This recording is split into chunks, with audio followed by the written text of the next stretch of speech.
Precioso, precioso Dios, amado, amado Señor, te adoramos, Rey de verdad, te exaltamos, Príncipe de paz, hermoso, hermoso Jesús, tus ojos llenos de amor, tu vida diste en la cruz, moriste pensando en mí.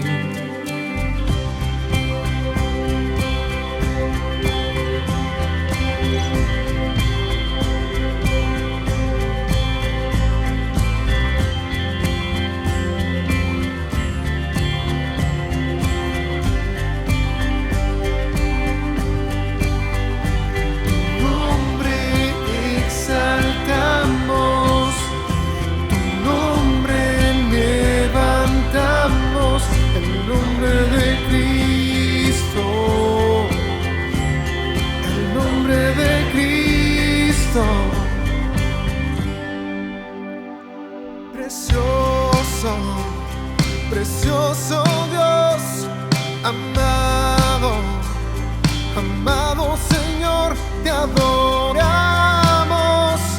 Rey de verdad, te exaltamos, Príncipe de paz, hermoso, hermoso Jesús, tus ojos llenos de amor, tu vida diste en la cruz, moriste pensando en mí.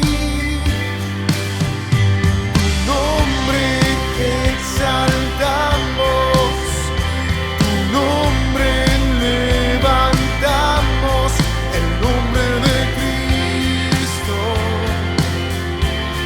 el nombre de Cristo. Tu nombre exaltamos, tu nombre levantamos, el nombre de Cristo, el nombre de Cristo.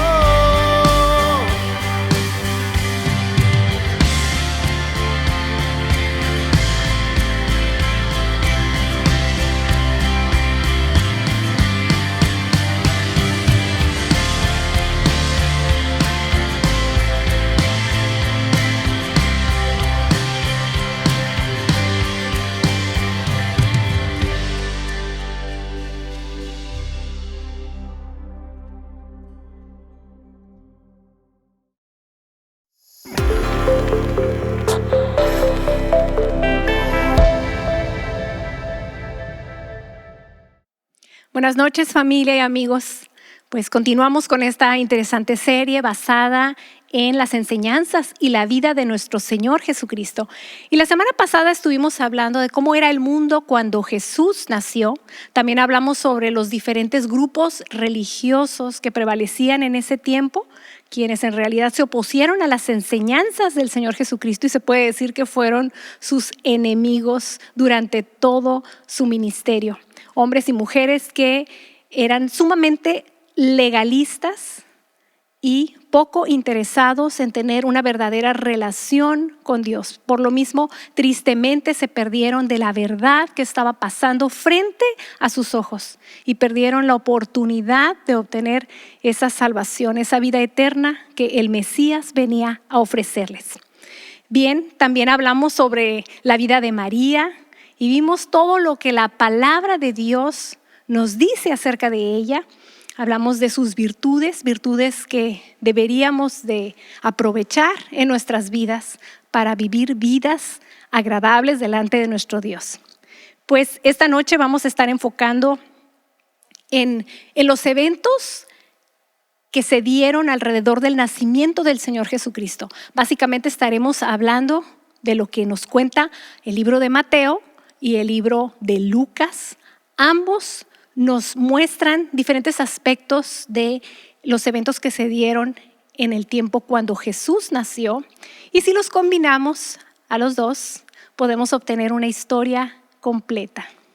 Así que les pido que me acompañen en esta noche a ver lo que sucedió cuando Jesús nació. Y recordemos que todo esto nos debe de llevar no solo a adquirir mayor conocimiento teológico, sino a que podamos profundizar en nuestro caminar con el Señor, entendiendo mejor cuál fue su misión y qué peso tan grande tuvieron sus enseñanzas para nuestras vidas el día de hoy. Y le pedimos al Espíritu Santo que sea Él quien nos instruya, que sea Él quien unja mis labios para poder traer ese mensaje que Dios tiene de manera personalizada para cada uno de nosotros. Bien, empecemos con la lección número 1. Vamos a hablar sobre el nacimiento de Jesús. Como les digo, tanto Mateo como Lucas presentan una genealogía de Jesús. En los comienzos de la historia humana, Dios escogió a una familia, la familia de Abraham, y más adelante a otra familia también de la familia abrámica, la familia de David, para que fueran el instrumento de entrada de su hijo al mundo. Y vamos a ver, quienes han leído las genealogías de ambos evangelios se darán cuenta que son diferentes. Entonces la pregunta es, ¿por qué las genealogías de Jesús son tan diferentes en Mateo y en Lucas? Bueno, primeramente porque la genealogía de Jesús que presenta Mateo se remonta hasta Abraham. Y la genealogía de Lucas se remonta hasta Adán. Por otro lado, Mateo empieza por el principio, es decir, Abraham fue padre de Isaac, etc. Mientras que Lucas empieza por el final, o sea, José fue hijo de Elí y así sucesivamente. Por lo general, se acepta que Mateo da el linaje de José, indicando que Jesús es el heredero legítimo de las promesas dadas a Abraham y a David. Recuerden que Mateo fue escrito específicamente dirigido hacia los judíos. Y Lucas presenta el linaje de María, mostrando así la ascendencia sanguínea de Jesús, quien según su naturaleza humana era descendiente de David, como lo dice Romanos 1:3. Pero si ponemos atención en Mateo 1, versículo 1, al hablar de la genealogía de Jesucristo lo describe como hijo de David. Y aquí está acentuando su título real, pero también lo describe como hijo de Abraham, suponiendo que así como Abraham fue el padre de la nación judía, Jesús es padre o fundador de ese Israel espiritual.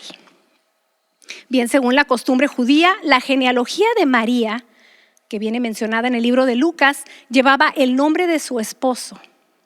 Dice, José era el hijo de Elí. Esto lo vemos en Lucas 3:23. Pero en realidad lo que quiere decir es que es yerno de este, porque sabemos que el padre de José fue Jacob, como lo dice Mateo 1:16.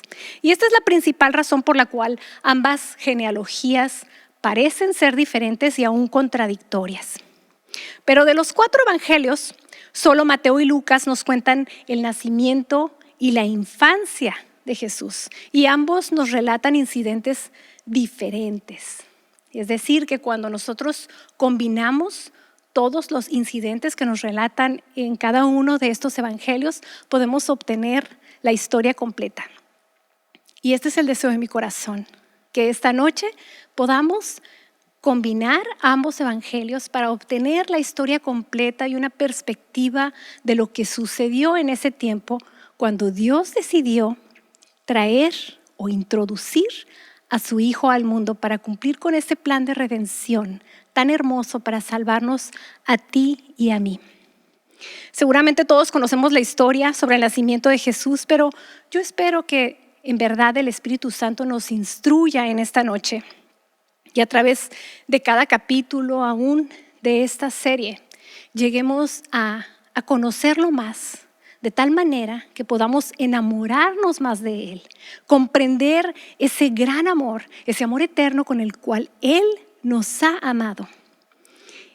Tanto nos amó que estuvo dispuesto a dejar sus riquezas, a dejar su comodidad en el cielo, para venir aquí a ser humillado, a ser maltratado, a ser muerto por nosotros, con tal de que nosotros pudiéramos volver a tener esa relación con Él y sobre todo pudiéramos obtener el perdón de nuestros pecados y obtener vida eterna. Por lo tanto, para comprender mejor los pasajes sobre la vida de Jesús, vamos a ver primeramente cómo estaba distribuido el gobierno romano en Israel. Y esto es importante porque a veces leemos la palabra de Dios y no comprendemos, hay muchos nombres que se repiten, sobre todo los diferentes gobernadores, ¿verdad? Los Herodes que se mencionan mientras el ministerio de Jesús se dio aquí en la tierra. Y ahorita vamos a ver cuál es la diferencia de cada uno de ellos y qué le tocó hacer a cada uno de ellos. Bien, Herodes el Grande fue nombrado rey de Judea por el Senado romano en el año 37 antes de Cristo.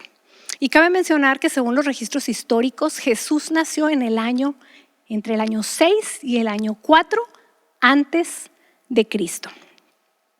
El rey Herodes no fue muy aceptado entre los judíos, a pesar de que sabemos por los historiadores, principalmente el historiador Josefo, que este rey Herodes fue el que embelleció Jerusalén. También sabemos que fue él quien construyó ese segundo templo, después de que fue destruido el primer templo que fue construido por el rey Salomón, el hijo del rey David. Pero sabemos también por la palabra que el rey Herodes fue un rey muy despiadado, muy cruel, y por eso no era muy popular entre los judíos. Este precisamente fue el rey quien mandó matar a todos los niños menores de 2 años para poder, según él, acabar con el Mesías, con Jesús, el rey profetizado en la palabra, el rey de los judíos. Tras la muerte de Herodes el Grande, Palestina se convirtió en una provincia gobernada por tetrarcas y el reino fue dividido entre los 3 hijos de este malvado rey. El primero fue Arquelao, conocido como Herodes el tetrarca, quien gobernó Judea. El segundo hijo fue Herodes Antipas, quien gobernó Galilea y Perea. Y el tercero fue Herodes Felipe, quien gobernó las regiones del norte. Y mientras tanto, en la ciudad de Roma se sentaba en el gran trono el emperador César Augusto. Este era el que estaba sentado en el gran trono,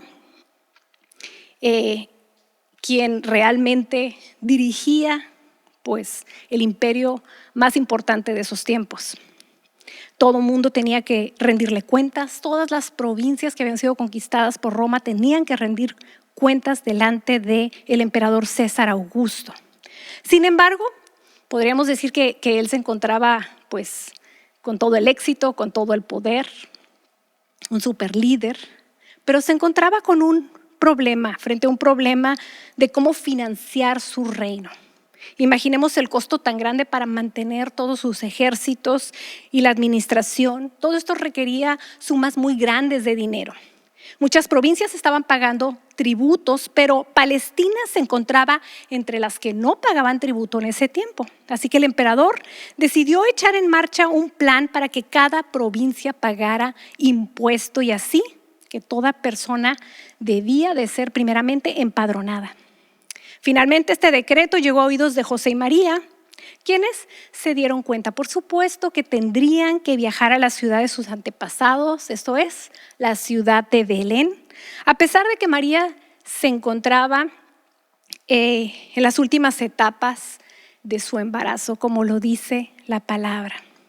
Ahora sí podemos imaginarnos a María embarazada, sentada sobre el lomo de un burrito, como lo podemos ver en la gráfica que les pusimos ahí, y a José caminando junto a ella, comenzando un largo viaje, un pesado viaje por el camino que los conducía hacia el valle de Esdraelón, hacia el sur de Israel. No todas las personas con las que se cruzaron en el camino fueron amables con ellos.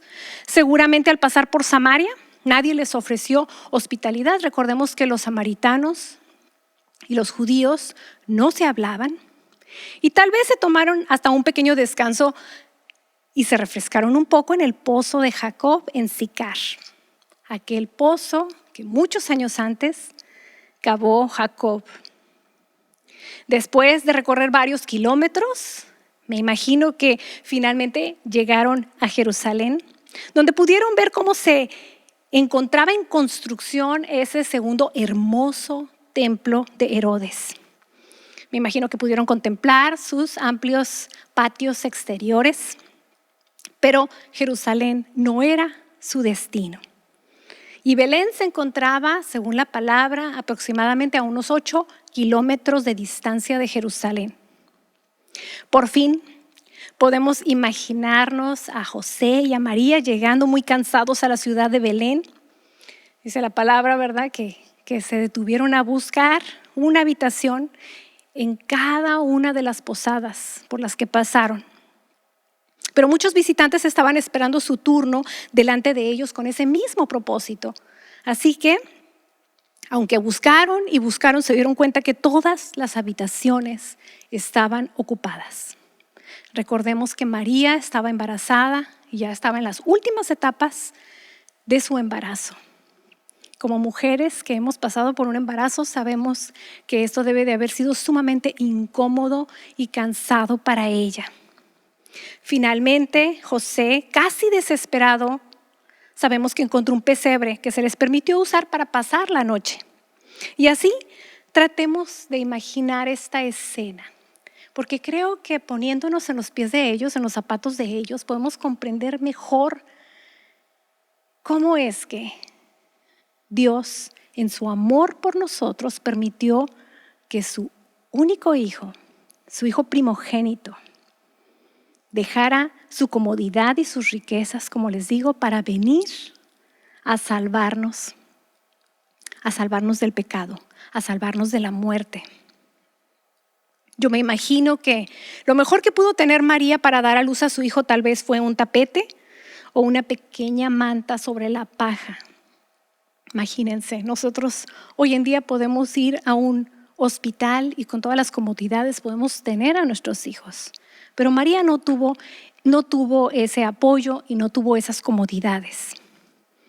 Y así fue como esta humilde pareja, que algún día sería la familia más famosa de todo el mundo, finalmente pudo descansar de ese largo y pesado viaje.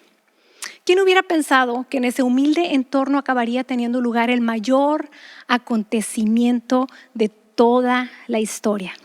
En un pesebre sucio, lleno de animales. Y como les digo, esta serie vamos a estar hablando de varios puntos y vamos a aprender a defender nuestra fe, pero también vamos a comprender cómo y cuándo se dieron cada uno de los eventos. No la tradición, sino la historia verdadera. Entonces nos preguntamos, ¿es el 25 de diciembre la fecha real en que nació Jesús? El 25 de diciembre es la fecha tradicional que nosotros celebramos como el nacimiento de nuestro Salvador. Pero esto no es lo que dice la Biblia y hay evidencia que nos dice que esta no es la fecha real de su nacimiento. Jerusalén y Belén se encuentran a una altitud de 2.500 pies y en esta zona suele nevar durante el invierno. Los inviernos en estos lugares son tan severos que recordemos que aún Jesús le advirtió a los judíos que tendrían que huir de Jerusalén en un futuro, como ya lo vimos en el estudio del libro de Apocalipsis, de los eventos para los últimos tiempos, que tendrían que huir, ¿verdad?, de Jerusalén, pero que oraran al Padre para que esa huida no se diera en invierno. Esto lo vemos en Mateo 24, versículos 15 al 22. Por lo tanto, el clima en esa época del año habría impedido que una mujer embarazada viajara desde Nazaret a Belén. Imagínense, no iba en una camioneta, mucho menos en un avión, sino que iba sobre un burrito. Y con la nieve esto hubiera sido prácticamente imposible. Tampoco tenían esa ropa como hoy nosotros podemos tener botas de nieve para caminar, no. Entonces esto no pudo haberse dado de esta manera. Por otra parte, recordemos que Jesús nació en un pesebre abierto. Entonces no podría haber estado un bebé al aire libre, recién nacido, en un pesebre. También recordemos que los pastores se encontraban en un campo abierto cuidando a sus rebaños. Y no era costumbre de los pastores que los pastores salieran con los rebaños por las noches durante invierno. Esto no era la costumbre, porque no es lo adecuado. Entonces, de esta manera, la evidencia histórica indica que Jesús en realidad debe de haber nacido por ahí del mes de septiembre. Para aquellos que les gusta indagar un poquito más y conocer más a profundidad la palabra de Dios. Bien, vamos a hablar también sobre la visita de los ángeles a los pastores, que se encuentra en Lucas 2, del 8 al 14, y permítanme leérselos. Había pastores en la misma región que velaban y guardaban las vigilias de la noche sobre su rebaño. Y he aquí, se les presentó un ángel del Señor y la gloria del Señor los rodeó de resplandor. ¡Qué emoción! Y tuvieron gran temor, pero el ángel les dijo: no temáis, porque he aquí os doy nuevas de gran gozo, que será para todo el pueblo, que os ha nacido hoy en la ciudad de David un Salvador, que es Cristo el Señor. Esto servirá de señal: hallaréis al niño envuelto en pañales, acostado en un pesebre. Y de repente apareció con el ángel una multitud de huestes celestiales que alababan a Dios y decían: gloria a Dios en las alturas, y en la tierra paz, buena voluntad para con los hombres. Sin duda, es interesante la visita de los ángeles a estos humildes pastores que realmente se encontraban únicamente cuidando a sus rebaños. Pero también nos lleva a hacernos la siguiente pregunta: ¿por qué no se aparecieron los ángeles a los sacerdotes de Jerusalén en lugar de presentarse a unos humildes pastores? En la misma palabra de Dios tenemos evidencia que tristemente los sacerdotes fueron informados del evento, pero no estaban suficientemente interesados como para molestarse en hacer un viaje de únicamente 8 kilómetros a Belén para comprobarlo por sí mismos. Fíjense lo que dice Mateo 2, 3 al 6. Dice: oyendo esto, el rey Herodes se turbó y toda Jerusalén con él. O sea, oyendo que el rey de los judíos, que Jesús estaba naciendo. Y convocados todos los principales sacerdotes y los escribas del pueblo. Recuerden que la semana pasada estuvimos hablando sobre quiénes eran estos grupos religiosos. O sea, convocados todos ellos, les preguntó dónde había de nacer el Cristo. Ellos le dijeron: en Belén de Judea, porque así está escrito por el profeta: y tú, Belén, de la tierra de Judá, no eres la más pequeña entre los príncipes de Judá, porque de ti saldrá un guiador que apacentará a mi pueblo Israel. Entonces, los religiosos de esos tiempos estaban enterados del nacimiento del Mesías y estaban enterados de que en qué lugar se daría este acontecimiento. Y nos preguntamos: ¿por qué razón habrán visitado los ángeles a unos simples pastores? ¿Por qué? Y yo creo que estos pastores, así como lo vimos al principio de la serie, así como Simeón, ese anciano, y como Ana, esa viuda anciana también, estaban dentro de ese grupo de las personas que esperaban con gran expectación y oración la consolación de Israel.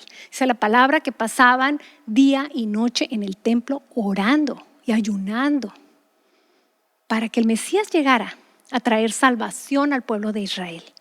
Entonces, yo me imagino que estos pastores tenían ese mismo entusiasmo y ese mismo espíritu y esa misma devoción, que clamaban a Dios por ese Mesías profetizado en el Antiguo Testamento. Y mientras cuidaban a sus rebaños, se dieron el tiempo para meditar y preparar sus corazones para el gran evento. Y esto me lleva a pensar y a reflexionar en que si tú y yo tenemos un corazón que anhela al Señor, que anhela su venida, que realmente está en expectativa de lo que Dios hará, quiere decir que tal vez seamos de aquellos pocos que tengan revelaciones divinas de parte de Dios. Porque Dios se agrada cuando alguien tiene hambre y sed de Él. cuando alguien le busca con devoción, cuando alguien le busca en lo íntimo y prepara su corazón para recibirle. El siguiente pasaje nos comprueba el entusiasmo de estos pastores. Fíjense lo que dice Lucas 2, 15 al 16. Dice, y aconteció que cuando los ángeles se fueron de ellos al cielo, los pastores se decían unos a otros, pasemos ahora mismo hasta Belén y veamos esto que ha sucedido y que el Señor nos ha dado a conocer.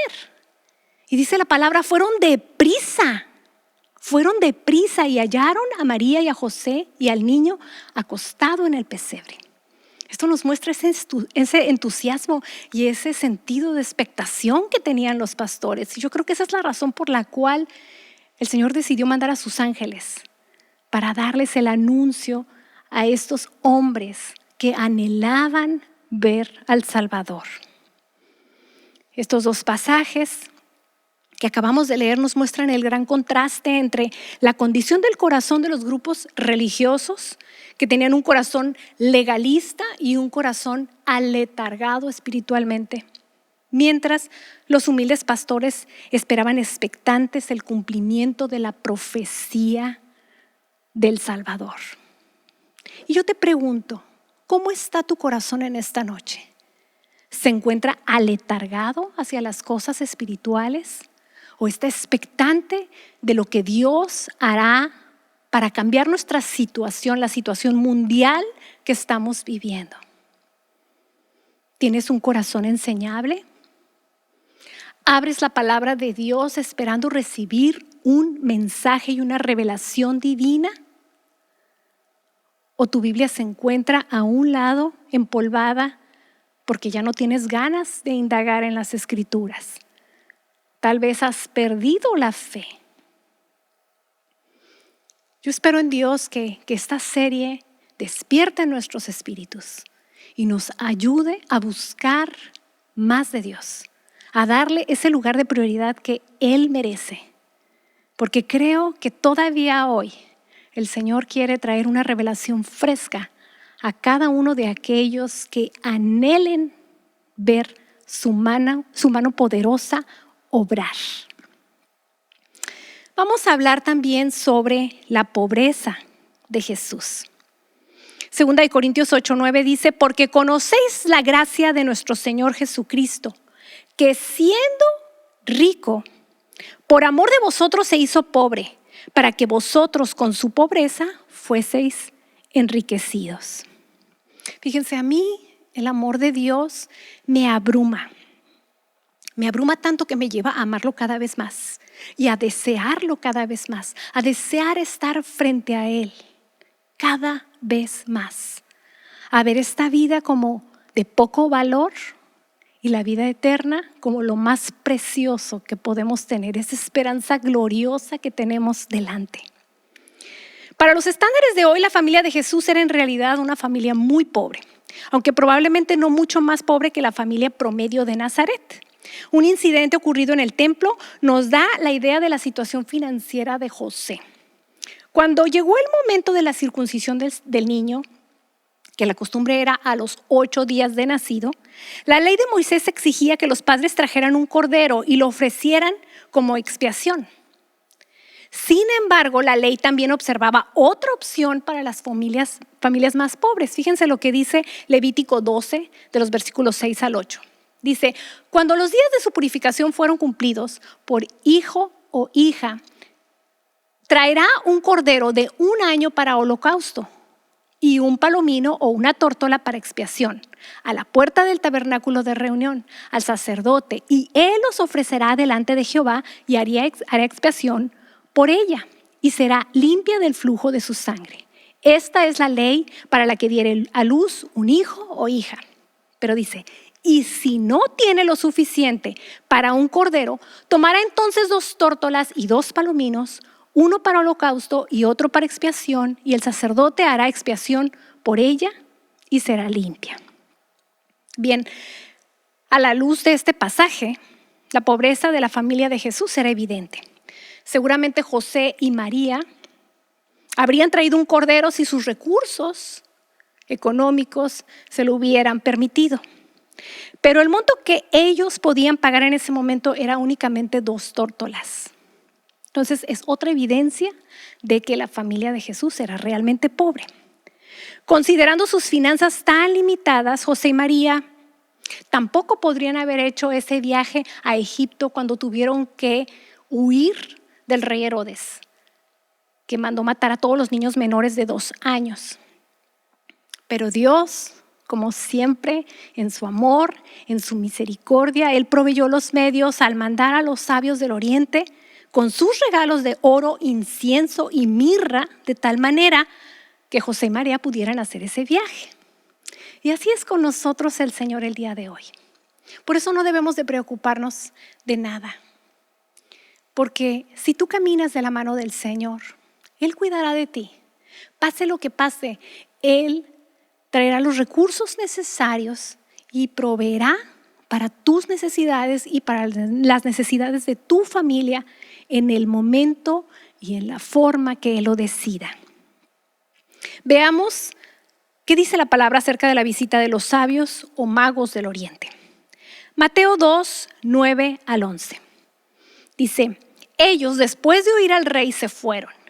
Y he aquí, la estrella que habían visto en el oriente iba delante de ellos hasta que llegó y se detuvo sobre donde estaba el niño. Al ver la estrella se regocijaron con gran alegría. Cuando entraron en la casa, vieron al niño con María su madre y postrándose le adoraron. Entonces abrieron sus tesoros y le ofrecieron presentes de oro, incienso y mirra. Pero nos preguntamos quiénes eran estos hombres sabios o magos que viajaron del oriente y le trajeron regalos a Jesús. Bueno, esta era una clase sacerdotal de una región de Persia que se especializaba en interpretar sueños y visitaciones sobrenaturales. Difícilmente habrían podido ser judíos, ya que ellos no parecían estar familiarizados con las profecías del Antiguo Testamento. La Biblia nos dice que fueron con los sacerdotes del templo en Jerusalén para preguntar dónde iba a nacer Cristo Rey. Y es extraño que los sabios del oriente hicieran un viaje tan largo, pesado y costoso hasta Belén para ver al bebé recién nacido. Mientras que los escribas y los principales sacerdotes de Jerusalén, que tan solo se encontraban a unos 8 kilómetros de distancia y sabían dónde iban a nacer, ni siquiera se molestaron en encontrarlo. Sin embargo, hubo alguien que sí se tomó en serio la búsqueda del niño Jesús. Y por supuesto, fue el malvado rey Herodes. Aún muriendo lentamente en su cama, esperaba perpetuar su dinastía y no se detendría ante la crueldad para lograr su propósito. Para mantener su control sobre el país, Herodes tenía espías por todas partes para traerle noticias de cualquier cosa que pudiera poner en peligro sus intereses. Este hombre era tremendo. Por lo tanto, cuando llegó la noticia de la llegada de los magos del oriente buscando al rey de los judíos, por supuesto, él mandó llamar a los escribas y sacerdotes para saber dónde había de nacer el Cristo.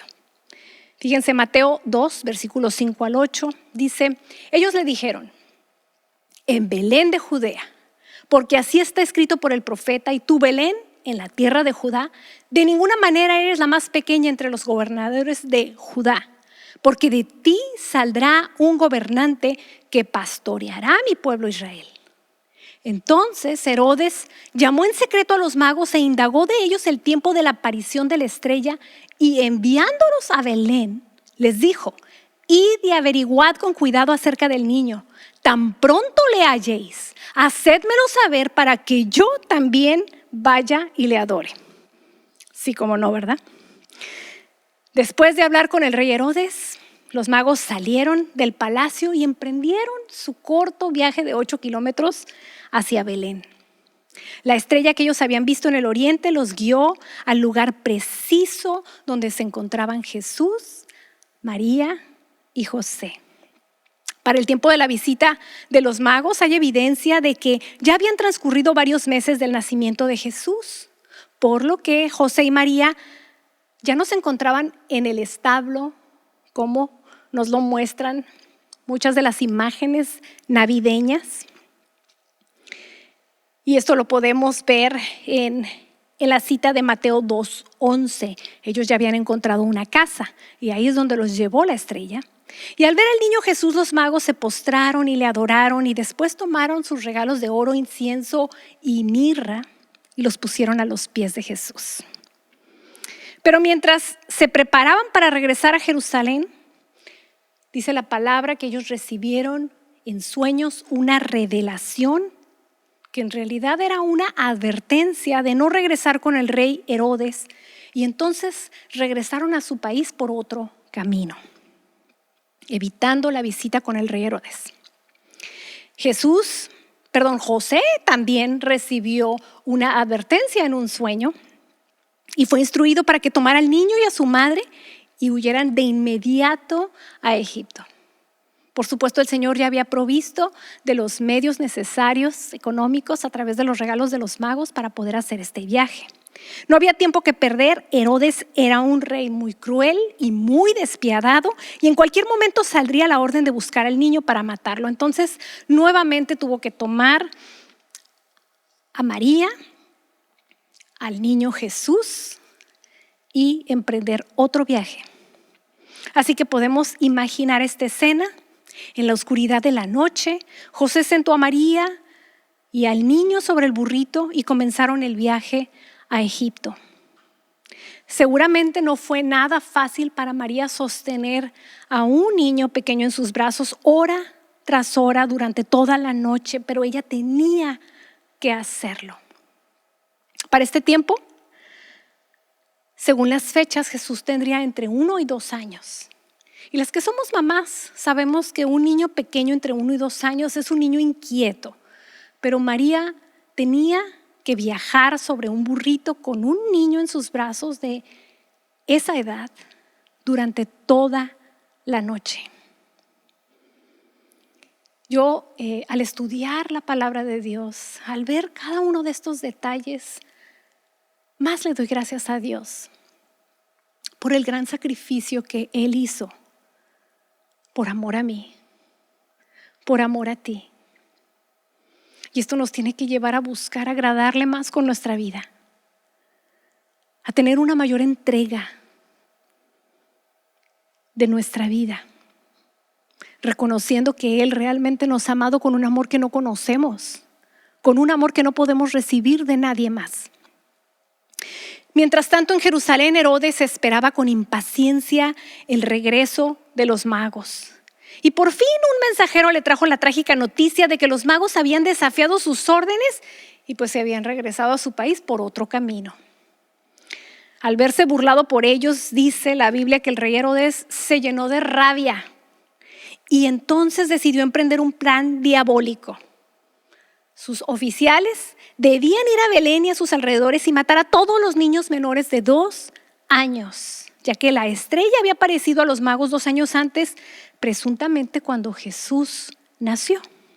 Y de esta manera se cumplió la famosa profecía de Jeremías que viene mencionada en Mateo 2:18. Voz fue oída en Ramá, grande llanto y lamentación. Raquel lloraba por sus hijos y no quería ser consolada porque perecieron.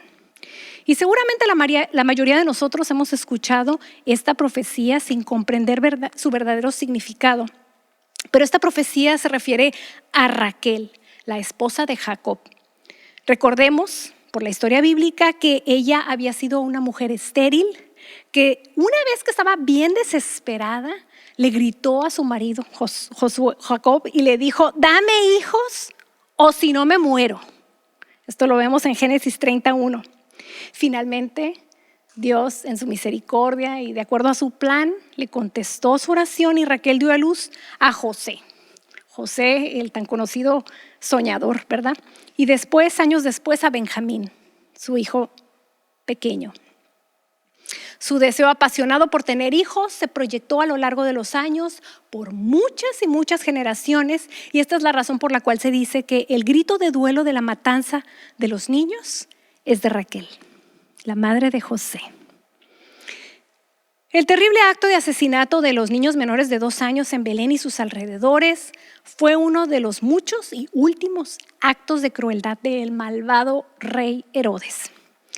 Como Herodes murió en el año 4 antes de Cristo y Jesús nació aproximadamente 2 años antes de que el rey ordenara el asesinato de los niños de Belén, esto nos explica que el Mesías podría haber nacido entre el año 5 y 6 antes de Cristo. A través de la historia podemos ver que hasta el final de su vida, ¿sí?, la naturaleza perversa y cruel de Herodes nunca se vio satisfecha. Razón por la cual, por supuesto, el pueblo judío no lo quería.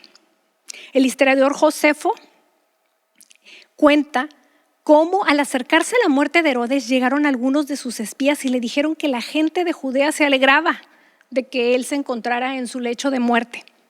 Furioso por esto, dispuso que a su muerte los soldados ejecutaran a todos los que se alegraran. Una orden que, por supuesto, nunca se cumplió. Pero esto nos da una idea de la crueldad y la maldad y el egocentrismo del rey Herodes. Finalmente, cuando murió el malvado rey, la gente dio un suspiro de alivio.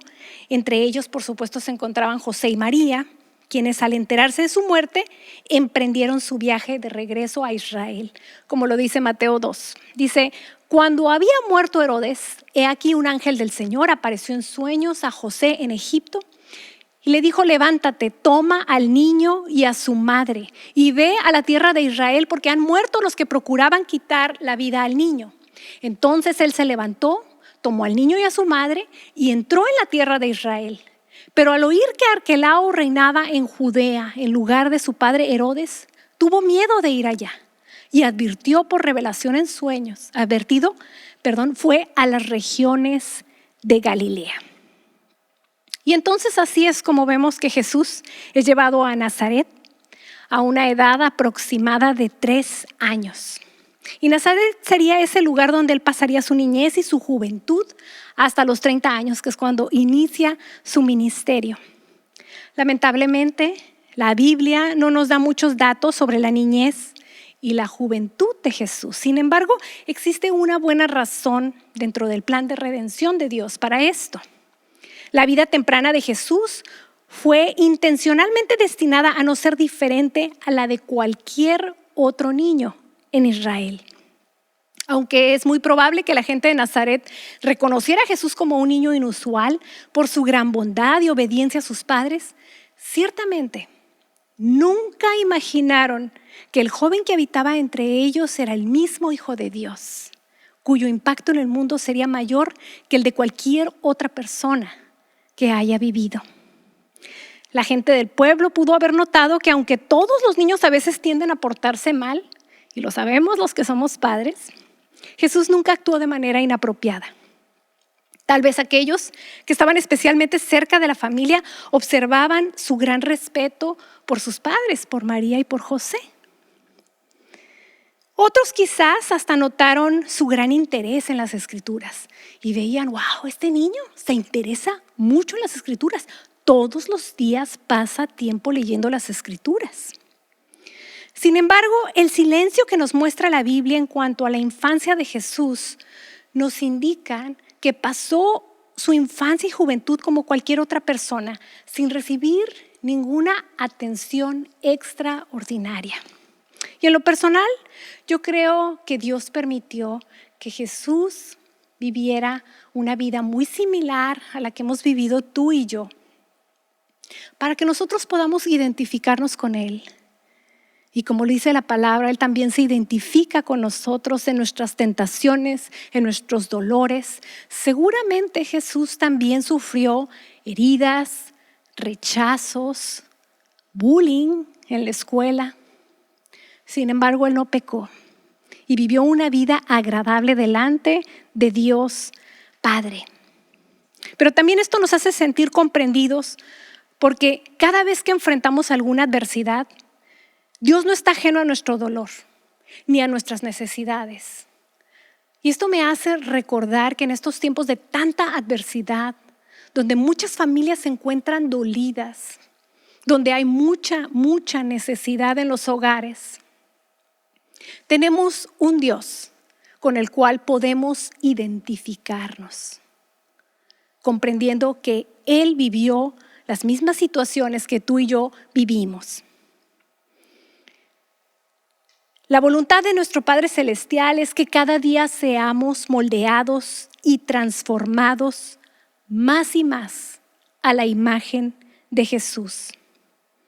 Y yo por esto creo que es muy importante que estudiemos esta serie y que permitamos que el Espíritu Santo vaya moldeando nuestras vidas a través de cada situación agradable o desagradable que nos toque vivir.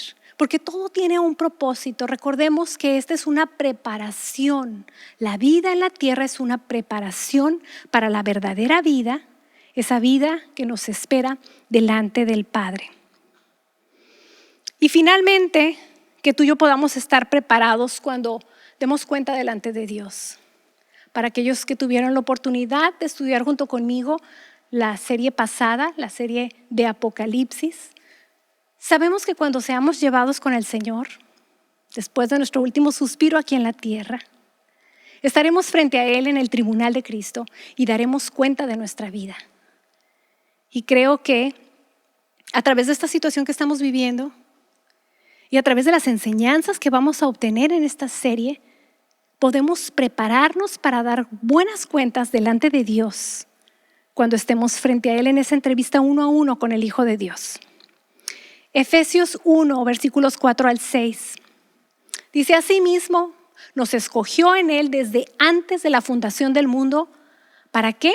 Para que fuésemos santos y sin mancha delante de Él. En amor nos predestinó por medio de Jesucristo para adopción como hijos suyos, según el beneplácito de su voluntad, para la alabanza de la gloria de su gracia, que nos dio gratuitamente en el amado.